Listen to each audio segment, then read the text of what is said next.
Esta semana, senadora Ana Amélia, senador Vital do Rego, o Correio Brasiliense certamente vai estampar uma manchete da inauguração do Estádio Nacional Mané Garrincha. Vai ser uma manchete que talvez não diga ali dentro que é obra de 1,5 bilhão de reais. 1,5 bilhão, com recursos do governo do Distrito Federal, que recusou dinheiro federal, talvez para não se submeter ao Tribunal de Contas. Pois bem, dentro de mais alguns dias, dia 21 de abril, na inauguração, a manchete vai ser bem diferente dessa aqui. Mas veja, senador Paim, a diferença entre a manchete da inauguração do melhor estádio do Brasil, como se diz, e essa manchete, morte de bebês, fecha maternidade no Hospital Regional da Ceilândia. Essa é a manchete de hoje. De ontem. E a manchete de amanhã vai ser a inauguração do estádio. Essa é a realidade de um governo que nós temos, em que toda a prioridade foi concentrada na realização de um estádio monumental em uma cidade que nunca conseguiu encher um estádio de 30 mil que tinha e outro de 40 mil no Gama. 1,5 bilhão. E os hospitais sendo fechados porque estão morrendo crianças recém-nascidas. E não é a primeira vez, senhores senadores, senhoras senadoras. Se a gente for olhar a história recente, em 2010, 11 bebês também morreram em menos de 2 meses em um hospital do Distrito Federal, ou seja, antes do atual governo. E o atual governo foi eleito para corrigir isso, prometendo que em 6 meses a saúde do Distrito Federal estaria em ordem, até porque o novo governador é um médico e vestiria roupa de médico para cuidar da saúde. Disse na campanha, e eu fui avalista dele, de que ele seria o secretário de saúde. A situação é tão vergonhosamente ao contrário, que nem o secretário é quem vai para a televisão falar disso aqui. É um subsecretário. Em agosto de 2011, já no governo atual, um bebê prematuro morreu 11 dias após o nascimento, na cidade do Gama, por falta de vaga em UTI neonatal, apesar de haver uma determinação judicial de receber essa criança. Em maio de 2012, em um intervalo de menos de 10 horas, 2 bebês morreram no Hospital Regional da Asa Norte, em Brasília, enquanto aguardavam vaga em leitos na unidade de terapia intensiva neonatal. Em 25 de 6 de 12, um bebê morre após parto por falta de UTI neonatal no Hospital de Santa Maria. No mesmo período, a falta de vagas na UTI neonatal de um hospital de Brasília fez com que 9 bebês recém-nascidos em situação de risco fossem abrigados em leitos improvisados em uma sala reservada para parto. E o Brasil conta do investimento de diversos governos antes do atual, com 44 leitos de neonatologia. Não é falta dos leitos, é falta de organização, de vontade, de querer fazer com que isso funcione. Em dezembro de 2012, após denunciar desvio de função de 21 técnicos de enfermagem, foram eles demitidos por justa causa no Hospital Anchieta. Segundo a denúncia, os técnicos atuavam no lugar dos médicos auxiliares. Os funcionários fizeram imagem de uma cirurgia delicada no crânio de um paciente, onde a médica recebe a ajuda de 2 técnicos, sem a presença de um médico auxiliar. Isso numa cidade que já foi orgulho e exemplo para o Brasil inteiro, com o programa chamado Saúde em Casa, que entre 95 e 98 tinha 297 equipes de saúde da família, quase 300 atendendo, senador, 1 milhão de pessoas, metade da população, toda a população praticamente pobre, que não precisavam andar mais de 1 quilômetro para receber o atendimento médico e, quando era preciso, recebia o atendimento médico em casa. Isso foi desfeito. Foi desfeito não pelo atual governo, pelo governo que me sucedeu, mas o atual fez campanha, e eu repito, fui avalista, isso que me entristece profundamente, de que ele retornaria ao programa Saúde em Casa. Com o programa Saúde em Casa, não haveria necessidade nem mesmo de tantas UTIs, não haveria necessidade nem mesmo de tanta gente indo para o hospital, porque o atendimento anterior, preventivo, evitaria tudo isso. Mas, senador Vital do Rego, o que surpreende é que esse é um governo que dispõe de tanto dinheiro dado pelo governo federal, que no ano passado devolveu 496 milhões, 29.763,06 centavos. Desse dinheiro, para se ter uma ideia, do salário educação devolveu 81 milhões. Do Programa Nacional de Alimentação Escolar, 35 milhões. Do Programa Nacional de Apoio ao Transporte, 11 milhões. Do Programa Brasil Alfabetizado, criado no meu tempo de ministro, 358 milhões. E o governador atual se comprometeu, durante a campanha comigo, de que no dia 21 de abril de 2014, nós colocaríamos uma placa na frente do aeroporto de Brasília, dizendo: você está entrando num território livre do analfabetismo. Porque isso não é fácil fazer em três anos, na Paraíba, em Pernambuco, mas em Brasília era. Reduzir de 4% para 1%, porque a gente considera na Unesco que 2% já é considerado erradicado no analfabetismo, que é o que o ex-presidente Chávez fez na Venezuela. Pois bem, em vez de fazer isso, devolveu 358 mil reais. Isso soma, nessa Secretaria de Educação, 117.824.150,42 centavos.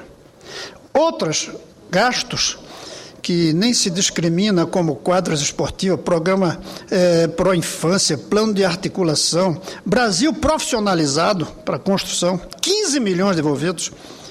Banco Mundial, 2.437 não foram usados, 270 mil do Banco Mundial não foram usados, que soma 42 milhões. O Fundeb se devolveu 35 milhões, o FPS devolveu 4 milhões, o FPM se devolveu 4 milhões e 800, e aí vai, a aplicação de financeira 6 milhões. O total geral, como eu já disse, são 496 milhões, 29.763, e eu devo esses números a uma deputada local chamada Eliana Pedrosa, cuja equipe fez as pesquisas para chegar a isso. Essa é a realidade. Na mesma semana em que se inaugura o mais caro estádio do mundo, eu vou repetir, o mais caro estádio do mundo. Daqui a 4 anos não vai ser, porque no Catar vai custar mais, porque vai ter até ar-condicionado por causa do calor. Mas hoje é o estádio mais caro. E nós temos crianças morrendo em hospitais e maternidades fechadas pela incompetência de resolver o problema mantendo as maternidades abertas. Ao mesmo tempo, os senhores senadores, senhoras senadoras, passam toda semana, quando vão e voltam suas cidades, pelo aeroporto. Devem ter visto o que foi feito, do ponto de vista ecológico, num imenso jardim que se tinha quando se entra na cidade de Brasília. O governo, em nome dessa mesma ideia de imposição pela FIFA, e todos dizem que eu vou perder muito voto porque não estou batendo palma para a Copa. Mas eu prefiro perder voto do que perder princípios. E eu acho que nós estamos usando as energias erradamente. Esse era o jardim que nós tínhamos na frente, na entrada do aeroporto. Esse é como está hoje. E eu fui lá ontem ver. Isso é como estava ontem. E agora já nem essas árvores no chão tem mais. Limparam tudo. Isso era um jardim de flores, de esculturas e de árvores. Não tem mais a escultura, precisa saber até para onde foi, que era uma escultura famosa. Não tem mais árvores, não tem mais flores. Porque é preciso alargar o caminho que a FIFA exige. Essa é a explicação que me deram. Liguei para a Secretaria de Meio Ambiente do governo, que disse que não tinha conhecimento de que isso seria feito. Liguei para reclamar e não pude reclamar, porque eles não tinham conhecimento. Aí o governo emite uma nota dizendo que foi aprovada pelo IBRAM, e a secretaria diz que não tinha conhecimento e que ia multar o próprio governo do qual a secretaria faz parte pelo que foi feito. E segundo a secretaria me informou, o governador disse que sim, multasse o governo. Claro, um governo que pode devolver 500 milhões pode pagar uma multa a si próprio, o que mostra um descontrole, uma desorganização por conta de prioridades equivocadas. Isso que eu mostrei aqui para a saúde, que é manchete do jornal, isso se vê em outras áreas, isso se vê na área da educação, isso se vê na área de transporte, inclusive, que não se consegue funcionar, e isso vê na área de segurança, que fez com que, na semana passada, em frente aqui, dentro da Praça dos Três Poderes, entre o Palácio do Planalto e o Palácio do Supremo da Justiça, uma pessoa foi baleada porque estava em um processo de violência, de roubo. Ou seja, bandidos tomando conta da Praça dos Três Poderes, em frente ao Supremo Tribunal Federal e ao Palácio do Planalto. Tiroteio na frente do Palácio do Governo, só em momentos de grandes tragédias e revoluções. No Brasil, nós nos acostumamos com isso. Nos acostumamos com os 100 mil mortos no trânsito e na violência. Nos acostumamos com a situação que a gente vê de maternidade sendo fechada por causa, senador Mozarildo, o senhor é um médico, por causa de bactérias, porque dizem que não havia luvas, não havia protocolo, como vocês chamam os médicos, e morrem crianças, mas não uma, não duas, não três, não 5, 6, em 2 dias. E fecha-se uma maternidade, o que deixa as mães esperando o neném em situação difícil, porque chegam lá e não são atendidas, porque foi obrigado-se a fechar por descontrole, por irresponsabilidade, por descaso. E, ao mesmo tempo, um controle, um caso, uma ênfase, uma competência, eu diria, na construção de um estádio que tudo indica nunca mais vai ficar cheio depois da Copa. Apesar de que dizem que será usado para outras atividades. Gostaria muito daqui a 5, 6 anos vir aqui dizer que eu estava errado e que essa arena, como chamam, se transformou em um centro importante da vida cultural de Brasília. E eu não teria a menor dúvida de vir aqui e pedir desculpa porque eu previ erradamente. Mas hoje, nada indica que isso vai acontecer. E a prova, basta olhar para a África do Sul, que fez uma Copa, passou os estádios para a iniciativa privada, as iniciativas privadas estão devolvendo e o governo está planejando derrubar os estádios.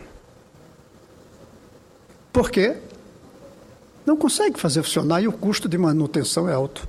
Melhor fazer como o Catar, vai fazer o estádio desarmável para depois dar de presente aos países da África. Melhor já prever que seria provisório. Terminada a Copa, terminava a finalidade e o custo não ficaria em 1 bilhão e 500 milhões de reais. Mas não faria mal nenhum que custasse 2, 3 bilhões se nossas crianças não estivessem morrendo por falta de atendimento médico no período imediatamente posterior ao nascimento. Senhora Presidente, eu gostaria de passar a palavra para uma parte ao senador Álvaro Dias. Muito obrigado, senador Cristóvão Buarque, para cumprimentá-lo pelo pronunciamento. É fundamental que vozes se levantem contra esse escândalo do superfaturamento dos nossos estádios de futebol. Vossa Excelência tem razão quando coloca essa inversão de prioridades. As atenções deveriam estar voltadas para um outro cenário, o cenário de pobreza que há, do analfabetismo, da ausência de oportunidades, ou seja, a seleção de prioridades está sendo mal escalada. Mas eu fico pontualmente restrito à questão do superfaturamento. É um escândalo. Isso é roubo, senador. Estão roubando dinheiro do povo brasileiro nesses estádios de futebol. Basta que se estabeleçam parâmetros de comparação. Eu vou até o estádio da nossa presidente Ana Amélia para citar o estádio do Grêmio, a Arena do Grêmio. Se nós compararmos os preços das obras da Arena do Grêmio com a de Brasília, verificaremos uma descomunal diferença de valores. Se compararmos também com a Arena do Palmeiras, teremos descomunal diferença de valores. E por que isto ocorre? Porque em Porto Alegre e em São Paulo, na Arena do Palmeiras e na Arena do Grêmio, os recursos são privados, são recursos dos clubes. Aqui em Brasília, são recursos públicos, do imposto pago pelo povo brasileiro. Portanto, Vossa Excelência tem razão, é oportuno o seu pronunciamento, e pode ter certeza, Vossa Excelência não perde um voto com essa posição. Ao contrário, Vossa Excelência não está preocupado com votos nesse momento, está preocupado em cumprir o seu dever. Mas se estivesse preocupado, deveria fazer também o mesmo discurso, porque esse discurso não tira votos. O povo não é ignorante. O povo tem sabedoria para verificar o que está acontecendo. Parabéns a Vossa Excelência. Obrigado, senador Álvaro Dias. É dinheiro de imposto, e no caso do Distrito Federal, é dinheiro de algo que a gente pode dizer até mais sagrado que imposto. Quando o Distrito Federal foi criado, o presidente Juscelino doou a terra aqui, desapropriada, para o governo do Distrito Federal. Criou-se uma empresa chamada Terra Cap, para usar esse terreno para financiar tudo que a cidade precisava. Ou seja, a Terra Cap é como se estivesse sentada em cima do nosso pré-sal. O pré-sal é o terreno. Estão vendendo o terreno, que pertence não só às gerações de hoje que pagam impostos, mas às gerações futuras que vão precisar desse capital para outros projetos mais importantes. Ou seja, estão roubando dinheiro dos nossos contribuintes e estão roubando dinheiro dos futuros contribuintes que ainda nem nasceram e que têm direito em contar com esse patrimônio à disposição deles. É isso, senhora presidenta, que eu tinha para colocar, manifestando o meu descontentamento, meu repúdio. E lembrando numa expressão que o senador Álvaro Dias falou. A expressão inversão das prioridades eu aprendi no Partido dos Trabalhadores. E o senador Paim sabe disso. Era a inversão nas prioridades de obras necessárias e faraônicas para a educação e saúde. Nós estamos vendo, é uma inversão daquela inversão que nós sonhávamos. Tirando-se dinheiro das atividades mais importantes que a gente tem, salvar nossas crianças para a construção de um estádio, para obras suntuosas, para obras desnecessárias. Eu concluo aqui dizendo que esse jardim, como essas crianças, já não tem mais jeito. As crianças já morreram. O jardim já foi destruído. As árvores foram derrubadas. Mas ainda tem um futuro a ser zelado. E esse futuro exige que nós todos de Brasília nos movimentemos para que não continue esse desperdício, dessa inversão, não só nas prioridades, mas mais grave, senador Álvaro, é uma inversão de valores morais. É uma inversão de valores morais que nós estamos sofrendo aqui. É isso, senhora presidenta, que eu tinha.